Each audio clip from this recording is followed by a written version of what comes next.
राम राम शेतकरी मित्रांनो, मी राजू देशमुख बामणीकर. हे बघा, प्रसाद वामनराव सातपुते. कितीला आहे प्रसाद तू?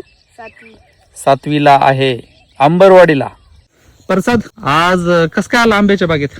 गुढीपाडव्याला आंबे नेलं. गुढीपाडव्याला आंबे बांधायला नेलं. गुढीपाडव्याला आंबे बांधायला नेलो.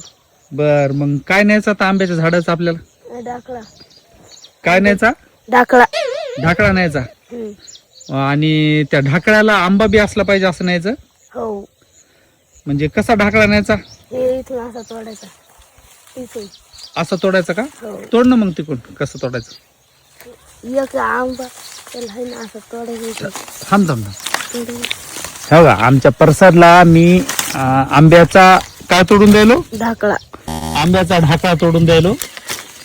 आणि कशाला न्यायचा प्रसाद आहे? गुढीपाडव्याला बांधायला. गुढीपाडव्यासाठी बांधायला. मित्रांनो, आज गुढीपाडवा आहे आणि आमच्या मित्राचा पुत्र प्रसाद वामनराव सातपुते हे गुढीसाठी काय न्यायला आला?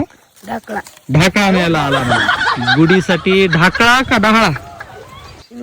डाळा म्हणतात आणि ढाकळा म्हणतात. डहाळा म्हणतात आणि ढाकळा बी म्हणतात का? हम्म. बर. प्रसाद, आपल्या आंब्याला कसे आंबे आले सांग बर? लय आले आंबे. भारी आंबे आलेत का नाही? भारी आले. आणि हे झाड फांदी कशामुळे वाकडी प्रसाद? ही आंब्यामुळं. आंब्यामुळं. आंब्याचा झोक जास्त झाला. झोक जास्त झाला. आता ते आंब्याला हात लावून दाखव बरं. बघा, हे आंबा केवढा आहे. प्रसादच्या हाता एवढा आंबा झाला आमचा. आणि पूर्ण खाली झाड वाकलं आपलं आंब्यामुळे, है ना?